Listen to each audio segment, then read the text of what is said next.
The alarms screamed through the ship like dying animals, and Commander Viralkith gripped her console with all four of her slender fingers as the celestial harmony shook violently around her.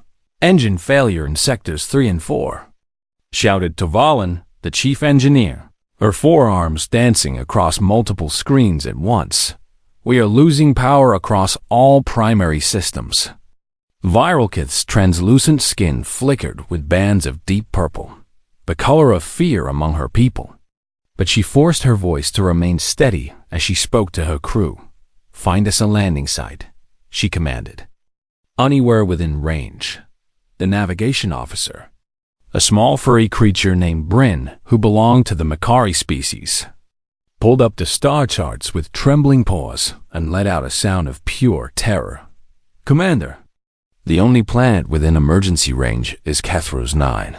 Bryn said in a voice barely above a whisper. The bridge fell silent except for the wailing alarms, and every crew member who heard that name felt their blood run cold. Or whatever equivalent fluid pumped through their alien bodies. Kethros 9 was legendary throughout the Galactic Union, but not for any good reason. It appeared in every training manual as the perfect example of a Class 7 death world. A planet so hostile that even automated probes rarely survived more than a few hours on its surface. "There must be somewhere else," pleaded Dr. Seleth, a young Deshan xenobiologist who had joined this mission to study peaceful ecosystems, not to die on a volcanic nightmare. "There is nowhere else," Bryn replied. "It is Kethros 9, or we burn up in the void." Viralkith closed her eyes for just a moment, and when she opened them again, her skin had shifted to the gray of grim acceptance. "Take us down." She ordered. The descent was brutal, beyond anything the crew had ever experienced. The ship bucked and twisted as it hit the thick, toxic atmosphere, and flames licked at the viewports as they plunged through layers of acidic. Cloud Specialist Marcus Cole sat strapped into his seat in the crew quarters, his knuckles white on the armrests, but his face oddly calm. He was the only human aboard the Celestial Harmony, a former wilderness survival instructor from Earth who had joined the Galactic Union Survey Course 3 years ago looking for adventure. He had certainly found it now. The ship hit the ground with a sound like thunder, skidding across what the sensors would later reveal to be a plateau of volcanic glass, and when it finally stopped moving, Marcus was surprised to find himself still alive. Emergency lights bathed everything in red as the crew stumbled out of their stations, checking themselves and each other for injuries. Miraculously, no one had died in the crash, though several had cuts and bruises, and one of the Brevian engineers had twisted 2 of her arms badly. "Everyone to the main airlock," Viralkith announced over the internal speakers. "We need to assess the damage and our situation." The crew gathered near the airlock. 12 beings from 6 different species, all of them wearing expressions of barely controlled panic. Through the small viewport in the airlock door, they could see what waited for them outside. The sky burned orange and red beneath 3 suns that hung at different points on the horizon, and the ground was a mixture of black glass and gray rock that seemed to shimmer with heat.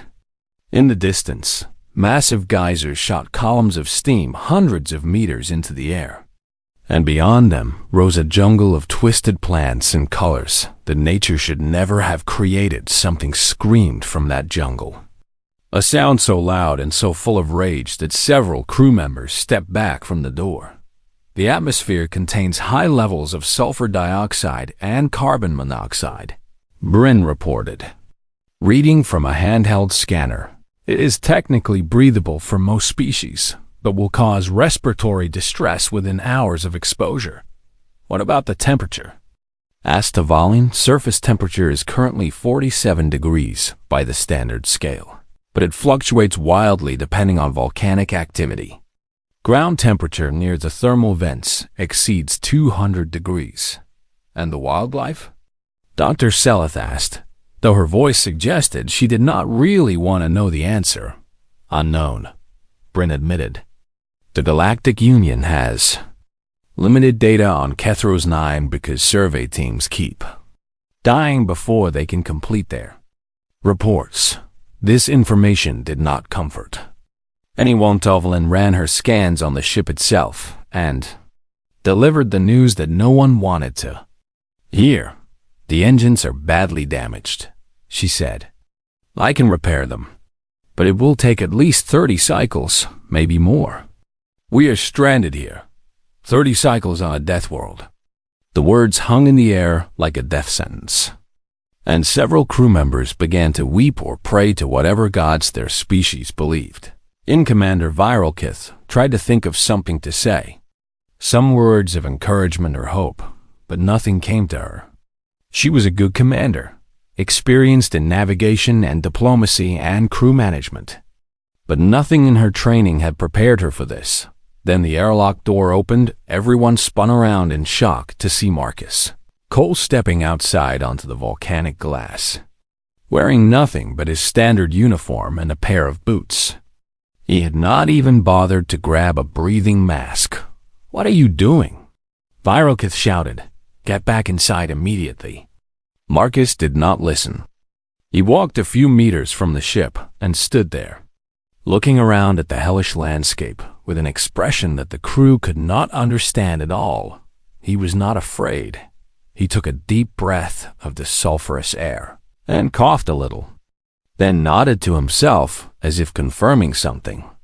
He knelt down and touched the ground, feeling its warmth, then stood again and shaded his eyes to look at the distant jungle and the geysers and the 3 burning suns when he walked back to the airlock. He was actually smiling. Reminds me of Yellowstone, he said to the stunned crew. A bit warmer, and the air is worse, but the general idea is the same. So where should we set up camp? 12 aliens stared at him as if he had lost his mind. Camp?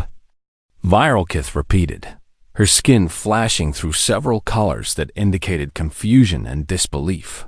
Specialist Cole, we have crashed on one of the deadliest planets in the known galaxy. We are not setting up a camp as if this were some kind of recreational trip. Marcus shrugged in the way that humans did when they did not see what the problem was. We have 30 cycles before the ship is fixed, he said. That means we need water, food, shelter, and security. Standing around panicking will not give us any of those things. I have survived worse than this. Worse than a Class 7 death world? Dr. Seleth asked, her voice full of skepticism. Marcus thought about it for a moment. Different, he admitted, but not easier. I once spent 3 weeks in the Amazon rainforest after my transport crashed, and before that I did winter survival training in Siberia when I was 19. Trust me, if humans can live through an Earth winter with nothing but animal skins and fire, we can handle this place. None of the aliens knew what the Amazon or Siberia were, but the confidence in the human's voice was impossible to ignore for the first time since the alarms had started screaming. Someone on the Celestial Harmony believed they might actually survive, and somehow, against all logic and reason, that someone was the only crew member who should have been the most fragile, the most vulnerable, the easiest to kill on this world of fire and poison and monsters. The human was not afraid of the death world. The death world, perhaps, should have been afraid of him. The first night on Kethros 9 was the longest any of them had ever experienced. And for the alien crew members who huddled inside the damaged ship, it felt like it might also be their last. They had sealed the airlock and activated what remained of the environmental systems, creating a small bubble of safety within the metal walls. But outside, the planet reminded them constantly that they were unwelcome guests in a very hostile place. The ground shook with tremors every few hours, and strange lights flickered across the orange sky as electrical storms danced between the clouds of toxic gas. Worst of all were the sounds, the screams and roars and howls of creatures that the crew could not see but could easily imagine. Commander Viralkith sat in the captain's chair and tried to project calm, but her skin kept shifting to anxious shades of blue and purple that betrayed her true feelings. Around her, the crew dealt with their fear in different ways. Some praying, some crying quietly, some simply staring at nothing. The only crew member who was not present was Marcus Cole. "Where's the human?" Viralkith asked suddenly. Noticing his absence for the first time, Tovaline looked up from her repair work and gestured toward the airlock with one of her 4 arms. "He went outside about 2 hours ago," she said. "He said something about scouting the area." "Outside?" Viralkith's skin flashed bright yellow with alarm. "Alone? At night? Why did no one stop him?" "We tried," Bryn said quietly. "He did not listen. He said that night was actually safer for exploring because many predators would be sleeping, and that he needed to find water before tomorrow." The commander wanted to be angry, but she was mostly just confused. No sane being would voluntarily go outside on a death world at night. Yet the human had done exactly that as if it were the most natural thing in the world. "He's going to die out there," Dr. Seleth said, though her voice carried more worry than certainty, as if to answer her. A distant roar echoed across the volcanic plateau, followed by what sounded like rocks being thrown and a human voice shouting something aggressive and loud. Everyone rushed to the viewport. What they saw made no sense to their alien minds. Marcus was standing about 200 meters from the ship, facing a pack of 6-legged creatures that looked like a nightmare combination of wolves and insects. And he was throwing rocks at them while yelling at the top of his lungs, "Get out of here!" They heard him scream, "Go on, get moving. This is my territory now." The creatures snarled and snapped their many jaws, but they seemed confused by this small being that showed no fear. One of them lunged forward, and Marcus threw a rock that hit it directly on the snout with a crack that echoed across the plateau. The creature yelped and stumbled back, and Marcus took a step toward them, still shouting. The pack broke. They turned and ran into the darkness, their howls fading into the distance, and Marcus stood alone on the volcanic glass with his chest heaving and a wild grin on his face. "Did that just happen?" Bryn whispered. "Did the human just drive off a pack of apex predators by shouting at them and throwing rocks?" No one could answer because no one could believe what they had seen. Marcus returned to the ship a few hours later, covered in ash and sweat but very much alive. He carried a container full of liquid that he had somehow collected from one of the distant geysers. "The water is acidic," he announced, "but I can filter it using the emergency supplies. It will not taste good, but it will keep us alive. I also found some plant growths near the thermal vents that might be edible. I will test them tomorrow." Commander Viralkith stared at him as if he were a ghost. "How are you still alive?" She asked. Marcus seemed genuinely puzzled by the question. "Why would I not be alive?" He replied, "I was careful. I watched the predators from a distance first, learned how they moved and hunted, and then I made sure to establish dominance when they came too close. Most animals, no matter what planet they are from, understand body language and confidence. If you act like you belong at the top of the food chain, they usually believe you." "Usually?" Dr. Seleth repeated, her voice rising with disbelief. "Well, sometimes they call your bluff, and you have to fight," Marcus admitted. "But tonight they decided I was not worth the trouble. I count that as a win." He walked past the stunned crew and began working on the water filtration system as if nothing unusual had happened later that night. While most of the crew tried to sleep in the uncomfortable emergency bunks, Marcus did something that shocked them all. He opened the airlock again and walked outside, but this time he did not go far. Instead, he gathered some dried plant material he had collected earlier and built a small fire on the volcanic glass about 20 meters from the ship. The full crew watched through the viewport as the human sat by the flames, cooking something in a small metal container. The orange light of the fire mixed with the red glow of the distant lava flows, and for a moment, the scene almost looked peaceful. Dar Seleth could not help herself. She grabbed a breathing mask from the emergency supplies and cycled through the airlock to join him. Marcus looked up as she approached and gestured for her to sit. "Want some?" he offered, holding out the container. I tested the tubers from near the vents. They are not poisonous, though I cannot promise they taste good. Sela sat down on a flat rock and accepted the food. It tasted like charcoal and something bitter she could not identify. But Marcus was right that it was technically edible. "How can you be so calm?" she asked him after a long silence. "This planet is trying to kill us every second of every day. And you act like we are on vacation." Marcus poked at the fire with a stick and considered her question. "I'm not calm," he said finally. "I'm scared, just like you. But being scared and being helpless are not the same thing. My people learned a long time ago that fear can keep you alive if you use it right, or it can paralyze you until something eats you. I choose to use it, but your people came from a safe world," Seleth said. "Earth is classified as comfortable by Galactic Union standards." Marcus laughed, and it was not a small laugh. It was the kind of laugh that came from deep in the belly. "Safe?" he said, when he could breathe again. "Earth has supervolcanoes that have wiped out most life multiple times. It has ice ages that covered entire continents in frozen death. It has hurricanes and earthquakes and tsunamis and wildfires.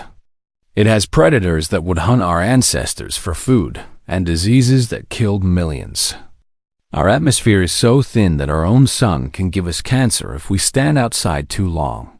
He shook his head and smiled at the burning sky. "Humans did not evolve on a safe world, Dr. Seleth. We evolved on a planet that tried very hard to kill us, and we survived anyway. We built fires to ward off predators. We made weapons from rocks and sticks. We crossed oceans and deserts and frozen wastelands because we were too stubborn to give up." He turned to look at her with eyes that reflected the flames. "This planet is hostile, yes. But hostility is where humans come from. We are built for places that want us dead. It is basically our whole thing." Sela stared at him for a long moment, and something shifted in her understanding of this strange species. She had always thought of humans as one of the weaker members of the Galactic Union, soft and squishy and short-lived compared to many other species. But sitting here on a death world, watching this human cook food over a fire he had built with his own hands after driving off predators with nothing but rocks and attitude, she began to wonder if she had been very wrong about them. Maybe humans were not weak at all. Maybe they were the opposite, and maybe, just maybe, this human could keep them all alive long enough to escape this hellscape. Was a small hope.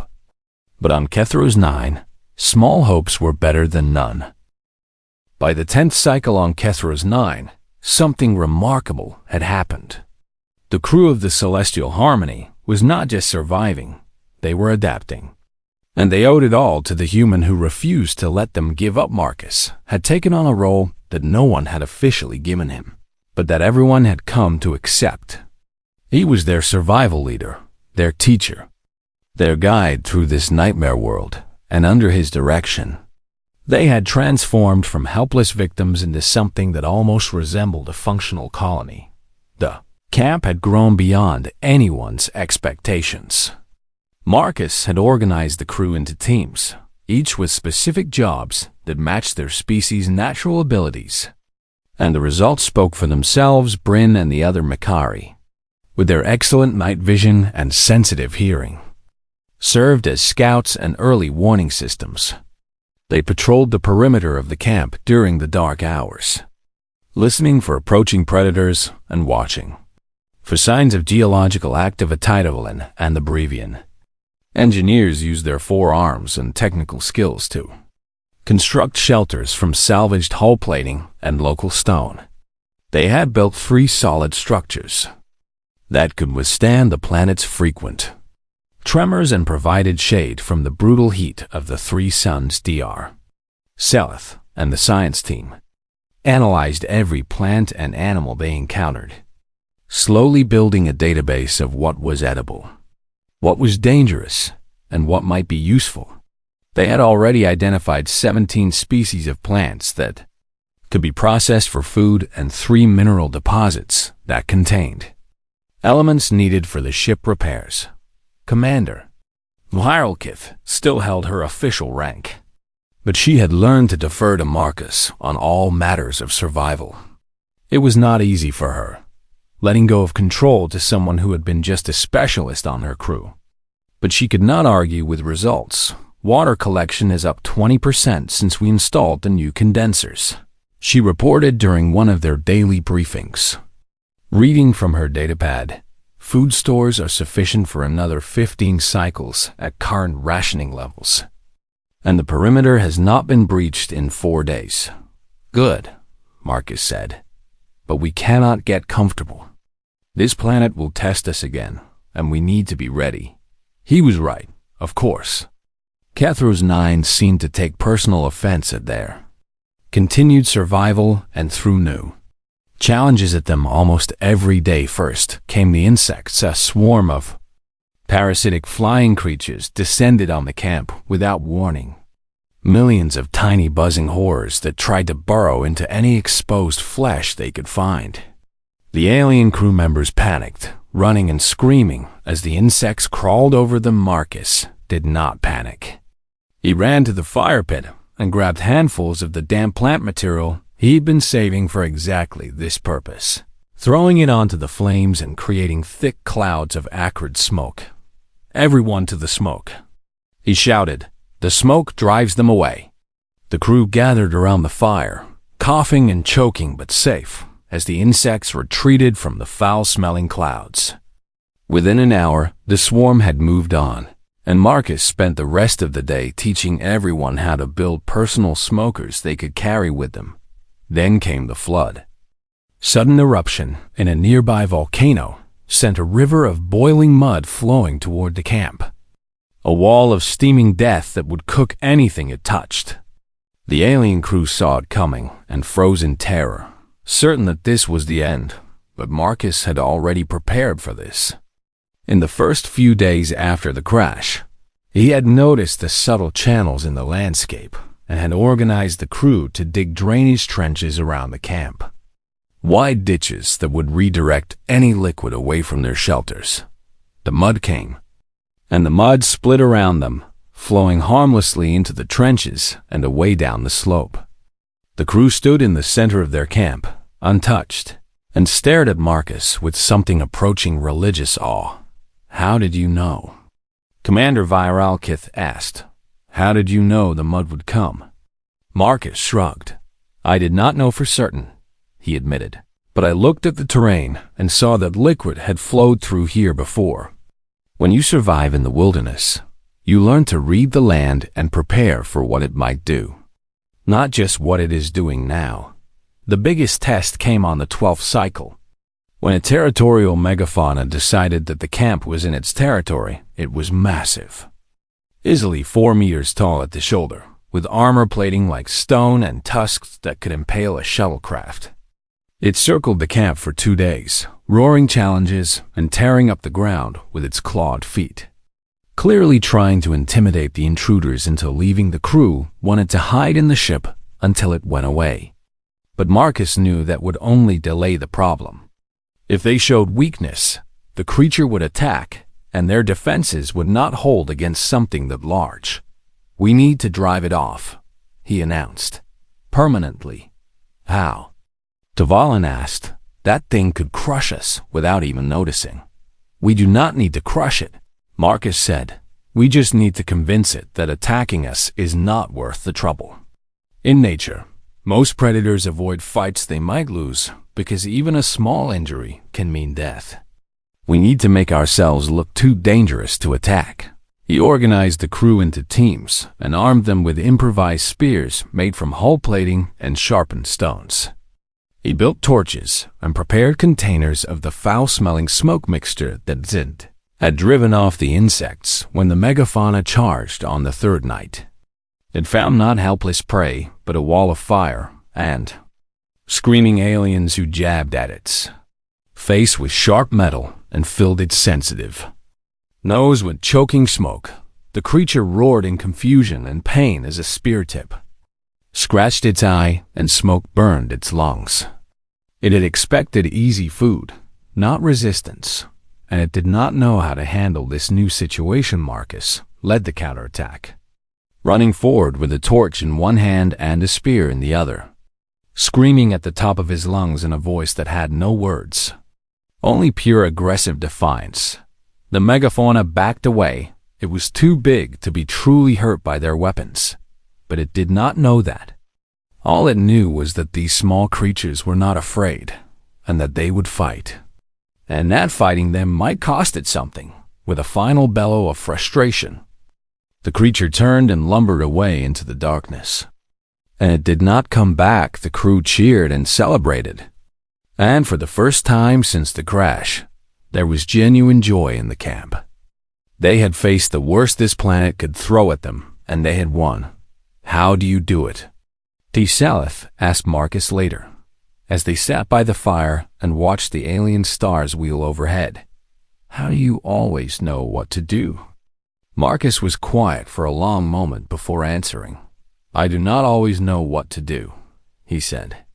"I just ask myself one question. What is the worst that could happen? And then I plan for that. If you are ready for the worst, everything else is manageable." Selith thought about this. "But how do you stay calm?" She pressed. "When the megafauna charged, I was terrified. I could barely hold my spear. But you ran toward it like you were not afraid at all." "I was afraid," Marcus said. "I was very afraid. But fear is just information. It tells you that something dangerous is happening and you need to act. The trick is not to let fear control you, but to let it sharpen you. When I ran at that creature, my fear made me faster and stronger and more aware. Fear is a tool, Selith, and humans learned to use it a very long time ago." He smiled at her, and in the firelight his face looked ancient somehow. "Like all the generations of human ancestors who had faced predators and disasters, and survived, we are all going to make it off this rock," he said. "I promise you that, and against all odds. Against everything that logic and statistics said should have happened." Selith believed him.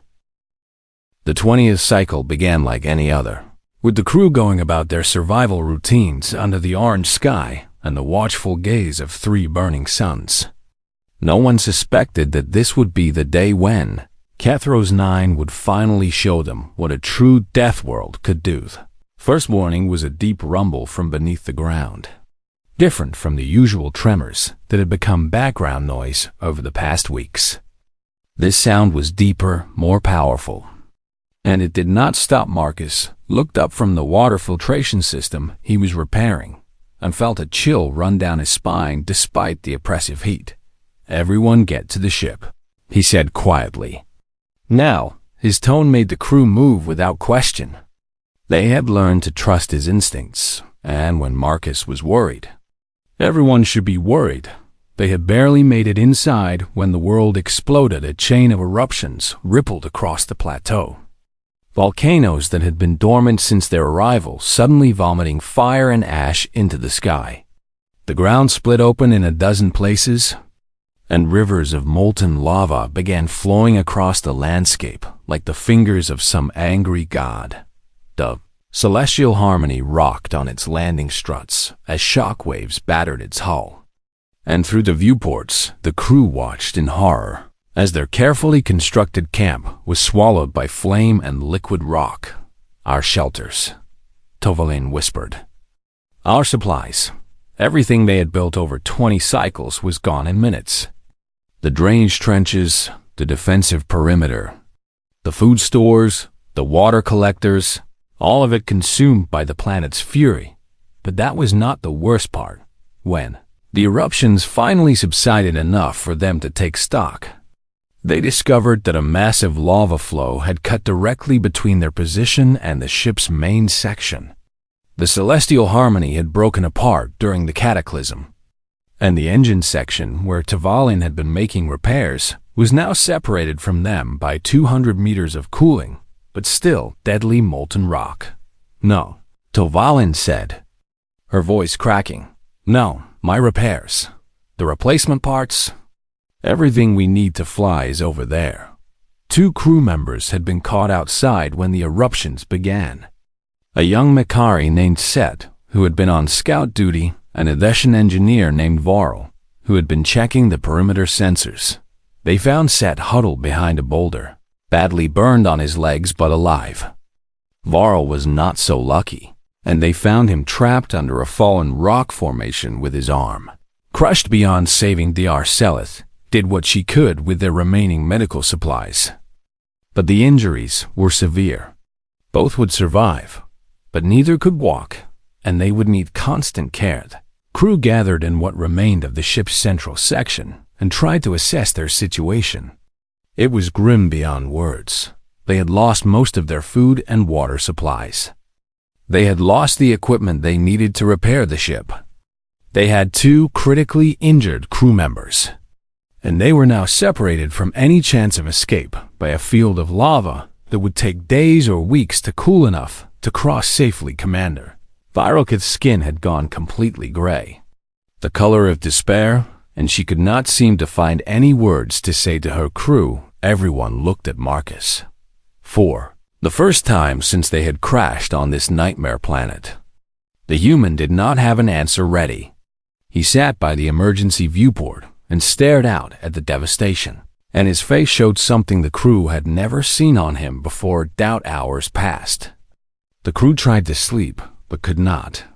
The injured moaned in pain. And outside, the lava continued to glow orange and red in the darkness. Marcus did not move from his spot by the viewport. Dr. Seleth finally gathered her courage and sat down beside him. She did not say anything at first, just sat there in silence and waited. I promised we would all make it, Marcus said, finally, his voice barely above a whisper. I promised. And I might have lied. Seleth felt her heart sink. If Marcus had given up, what hope did any of them have? I have been thinking, he continued, about all the humans who came before me, all the ancestors who faced impossible situations and somehow survived. They crossed ice ages and deserts and oceans on nothing but determination and stubbornness. And they did not know if they would make it either. He turned to look at her, and in his eyes she saw something that surprised her. Not defeat, but struggle. He was fighting against his own despair, wrestling with it like a physical enemy. There's something we call the survival mindset, he said. It is not about ignoring danger or pretending everything will be fine. It is about accepting that the universe is hostile, that death is always possible, that you might fail despite your best efforts. That sounds terrible, Seleth said. It is, Marcus agreed. But here is the important part. You accept all of that, and then you choose to keep going anyway. Not because you are guaranteed to succeed, but because giving up guarantees failure. Hope is not about certainty, Seleth. Hope is about deciding that the fight is worth fighting even when you might lose. He stood up, and when he did, something in his posture had changed. The doubt was still there, but it was not controlling him anymore. We need to cross that lava field, he said, loud enough for the whole crew to hear. And we need to do it before we run out of food and water. Cross it? Commander Viralkith asked. How? It is still hot enough to kill us in seconds. Not everywhere, Marcus said. I have been watching it cool. There are patches where the surface is hardened enough to support weight, and if we use debris from the ship as stepping stones and heat shields, we might be able to find a path across. Might? Tavalin said, You are asking us to risk our lives on might? I am asking you to risk your lives on a chance at survival, Marcus replied, because the alternative is sitting here and waiting to die slowly. I know which option I prefer. The crew exchanged looks of fear and uncertainty. What Marcus was proposing sounded like suicide, but so did staying where they were. I will go first, Marcus said. I will find the path and mark it, and then we will bring everyone across together. No one gets left behind. What about Set and Varl? Dr. Seleth asked. They cannot walk. Then we carry them, Marcus said simply. I told you. No one gets left behind. That is not negotiable. Commander Viral Kith stepped forward, and for the first time in days, her skin showed colors other than gray. There was purple fear, yes, but also streaks of gold that indicated respect. "Why do you keep fighting?" she asked. "You could have given up a dozen times since we crashed here, but you did not. Why?" Marcus thought about the question for a long moment. "Because that is what humans do," he said finally. "We fight. We struggle. We claw our way forward one step at a time, even when everything tells us to quit. Maybe we are stupid.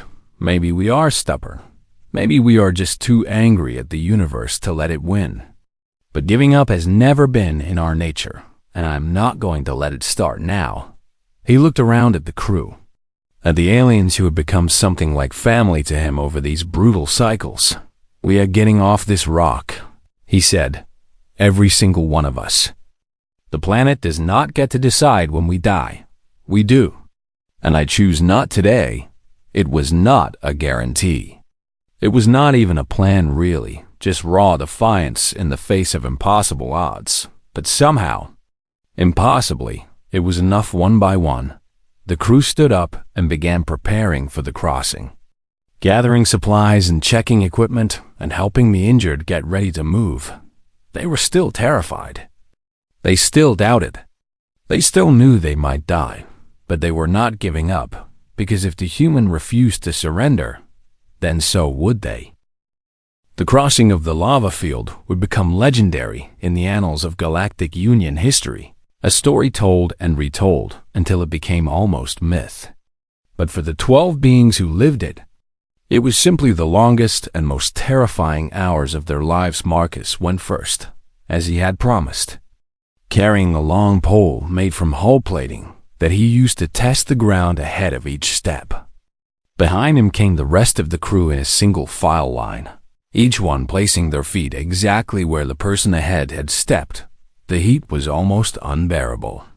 Even through their boots, they could feel the warmth of the cooling lava, and the air shimmered and danced with temperatures that made breathing painful. Said and Varl. The injured crew members were carried on improvised stretchers by teams of 4 who rotated every 20 meters.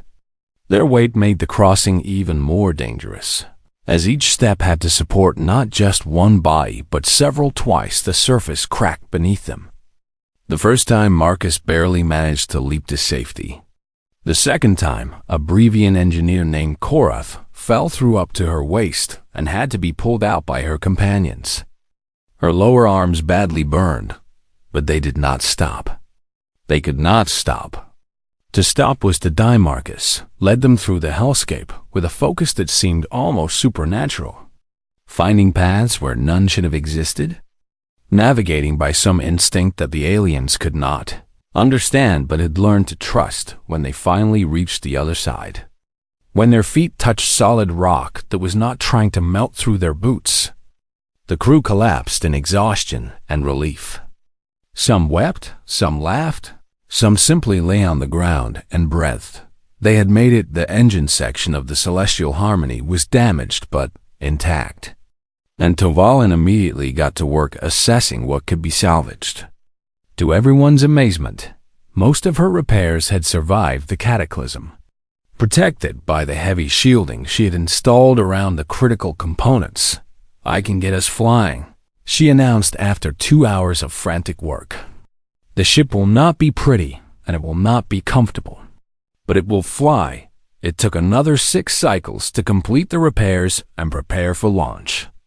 6 cycles of rationing the remaining supplies, of treating the injured, of watching the volcano-torn sky for signs of more eruptions. Marcus spent those cycles teaching the crew everything he could about survival, not just on Kethros 9, but anywhere. He talked about fire and shelter and water and food, about reading terrain and predicting weather, about the psychology of staying alive when everything wanted you dead. "You may never need this knowledge," he told them during one of their final nights around the campfire. "But if you do, it might save your life." Humans have been passing down survival skills for thousands of generations.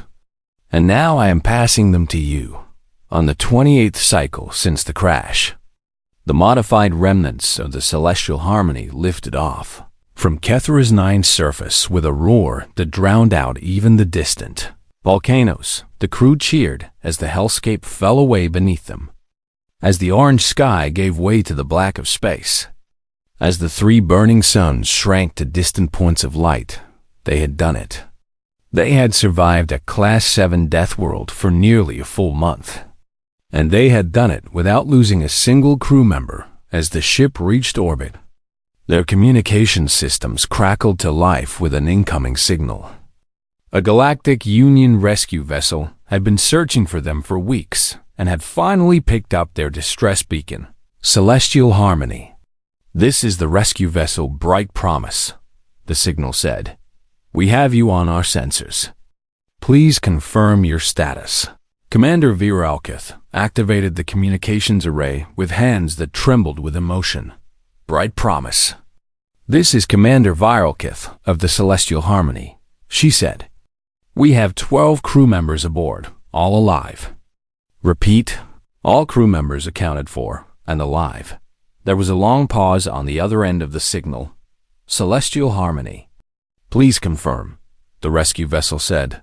"Our records show you crashed on Kethra's 9 28 cycles ago. Are you saying all 12 crew members survived a month on a Class 7 death world?" "Confirmed," Viralkith said, and despite everything she had been through, she found herself smiling. "All crew survived. I am submitting a full report now, but I want to note for the record that our survival was due entirely to the actions of one crew member, Specialist Marcus Cole. Human." Another long pause. "Did you say human?" The rescue vessel asked. "A single human kept 12 beings alive on a death world for a month?" "That is correct," Viralkith said. "I recommend immediate reclassification of the human species in all Galactic Union databases. Current classifications do not accurately reflect their capabilities. The rescue and recovery took several more hours. And by the time the crew of the Celestial Harmony was safely aboard the Bright Promise, word of their survival had already begun to spread through the Synchros, Galactic Union's communication networks. Medical staff who examined them were baffled. By all rights, at least half the crew should have died on Kethra's 9. Yet here they were, battered and exhausted but alive, when the debriefing officers asked each crew member what had made the difference. They all gave the same answer. The human Marcus himself seemed uncomfortable with the attention. He sat in the mess hall of the Bright Promise eating his first proper meal in a month and tried to avoid the stares of the other beings on. Bored Darceleth found him there and sat down across from him. "You did it," she said. "You kept your promise." "Every single one of us made it." Marcus shrugged in that human way of his. "We kept each other alive," he said. "I just showed you what was possible." "You all did the hard work." Celeth shook her head. "No," she said firmly. "I have thought about this a lot, and I understand now what makes humans different. It is not your strength or your endurance or even your survival skills, though all of those helped. It is something else." "What?" Marcus asked. "Hope," Celeth said.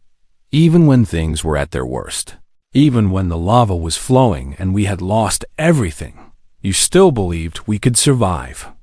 And because you believed it, we believed it too. You gave us hope when we had none left, and hope kept us going when our bodies wanted to give up." Marcus was quiet for a long moment. "That is just how humans work," he said. "Finally, we hope. We dream. We imagine futures that do not exist yet, and then we fight to make them real. It is stubborn and irrational and sometimes foolish, but it is what we are." He smiled at her. "Maybe that is why we survive things we should not. We are too busy imagining tomorrow to accept that we might not see it." Celeth felt tears forming in her eyes, and she did not try to stop them. "What will you do now?" she asked. "After we return to civilization?" Marcus thought about it, and a familiar grin spread across his face. "I heard there is an unmapped sector past the rim, he said. Bunch of planets flagged as unsurvivable. Sounds like a good place for a vacation. Selef laughed. A sound she had not made since before the crash. You are insane, she said. Probably, Marcus agreed. But that never stopped a human before. Later, when Seleth began writing her research paper on human psychology, she struggled to find the right words to describe what she had witnessed on Kethros 9. No clinical terms seemed adequate. No scientific framework could capture the full picture in the end. She wrote something simple. Humans do not merely survive hostile environments. They seek them out. They challenge the universe to kill them and then refuse to die. This is not recklessness or stupidity, though it may appear that way to outside observers. It is something deeper, something fundamental to their nature. Humans carry hope like a weapon, and they use it to cut through obstacles that would stop any other species. The Galactic Union has classified humanity as a persistence class endurance species, but this classification is inadequate. They should be classified as what they truly are, the species that refuses to give up, no matter what. Apex adaptability threat, cooperative class. Approach with caution, but if you ever find yourself stranded on a death world, pray there is a human beside you. Commander Viralkith submitted her official report to the Galactic Union shortly after returning to civilized space, and the final line was quoted in news feeds across 1,000 worlds. Kethros 9 Survival Report. 30 cycles on a Class 7 death world. 0 casualties. Recommend all future survey missions to hostile environments include at least one human crew member. They are the difference between survival and extinction, and somewhere on a ship heading toward the uncharted rim sectors. Marcus Cole looked out at the stars and smiled at all the impossible places waiting to be explored. The universe was vast and hostile and full of things that wanted to kill. Anyone foolish enough to venture into it, good thing. Humans were exactly that. Foolish and exactly that hard to kill.